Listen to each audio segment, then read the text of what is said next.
Hello everyone, आइए ये question क्या कहता है कि एक circular loop of radius R is carrying current I, the ratio of magnetic field at the centre of the loop and at a distance R from the centre of the loop on the axis is. तो आपको ये तो पता होगा कि मान लो मैं ये बनाता हूँ सर्कुलर कॉइल, ठीक है। ये क्या हो गया, आपका सर्कुलर कॉइल हो गया। और मैं फिर क्या करता हूँ, इसके सेंटर से एक एक्सिस पास करता हूँ, ठीक है। जब मैं इसके एक्सिस से मतलब कि इसके एक्सिस से एक लाइन बनाता हूँ, तो हमें जो मैग्नेटिक फील्ड चाहिए होता है किसी भी पॉइंट पे, जैसे मान लो कि इस पॉइंट पी पे मेरे को मैग्नेटिक फील्ड की वैल्यू बतानी है, ठीक है। बीपी मतलब magnetic field at point P. अब यहाँ मैग्नेटिक फील्ड तभी प्रोड्यूस होगा जब यहाँ पे करंट चलेगा आई, कोई भी वैल्यू हो सकता है आई, ठीक है। और ये इसका हो गया सेंटर, ठीक है। तो अब हम कैसे सॉल्व करते हैं, तो आपको कुछ कुछ चीज़ें पता होनी चाहिए। तो सवाल उठता है कि सर क्या क्या चीज़ें आपको पता होनी चाहिए। अगर मैं यहाँ से यहाँ डिस्टेंस लेता हूँ और एक यहाँ से यहाँ डिस्टेंस लेता हूँ और फिर इसको जोड़ देता हूँ, तो जब जोड़ूंगा तो ऑब्वियस सी बात है ये उसका रेडियस हो गया, ठीक है, ये एक्स हो गया, ठीक है। तो मैं इसको क्या लिख सकता हूँ, under root R square plus X square. तो अपने पास जो magnetic field at point P की जो फॉर्मूला होती है वो होती है mu naught N I R square upon 2 R square plus X square का होल 3/2। अब यहाँ पे n क्या होता है, n जो है वहाँ पे नंबर ऑफ टर्न्स होता है।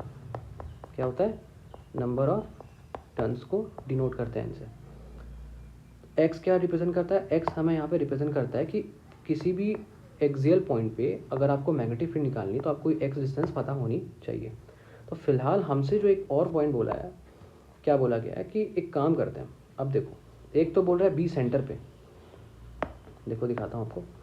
The ratio of magnetic field at the centre of circular loop and at distance R from the centre of the loop on the axis. तो सेंटर पे क्या होगा, तो अगर मैं बोलूँ कि B centre is equal to mu naught, N की वैल्यू 1 रखना होगा, और यहाँ पे हो गया आपका आर स्क्वायर। ये इसी फॉर्मूला को लगा रहा हूँ, ये फॉर्मूला जो है ना, इसी फॉर्मूला को मैं अप्लाई कर रहा हूँ।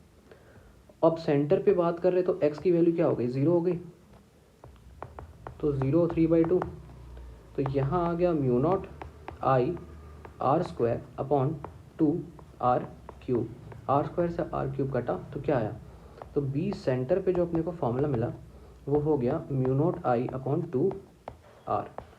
अब हमसे क्या बोला था कि x की वैल्यू सेकंड केस में क्या गिवन है, एट अ डिस्टेंस r।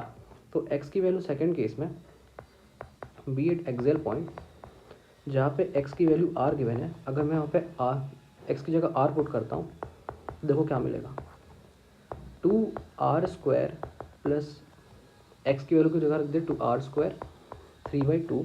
तो ये हो गया mu naught I R square 2r square का होल 3/2, ठीक है। तो ये हो गया mu naught I R square 8 क्या हो गया भैया अपने पास 8 मतलब मैंने क्यूब को ले लिया और यहाँ पे हाफ रखा और यहाँ पे आ गया r³। तो √8 को अपन लिख सकते हैं 2√2, ठीक है बेशक। तो ये हो गया mu naught I R square 2√2 R का क्यूब। तो r³ आर स्क्वायर कटा तो यहाँ पे आ गया mu naught I upon 4√2 R. तो ये b at x is equal to R पे वैल्यू आ गया। तो जब अब हम क्या करेंगे, अब अपन अपने को 2 इक्वेशन मिल गया, एक इक्वेशन ये रहा सेंटर पे और एक x is equal to R मतलब एक्सियल पॉइंट पे ये रहा। तो अब इन दोनों को क्या बोल रहा है, रेशियो लेने बोला। देखो the ratio of magnetic field, तो रेशियो ऑफ मैग्नेटिक दोनों का रेशियो ले लेते हैं। तो जब रेशियो लेंगे तो क्या हो जाएगा, देखो B centre is equal to mu naught I upon 2r upon B axial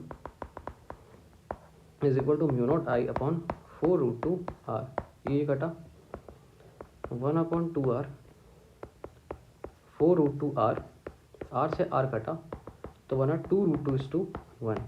तो अपने पास एक ऑप्शन है, देखो ऐसा होगा 2√2:1। तो मतलब 14 का जो आंसर हो गया वो हो गया सी।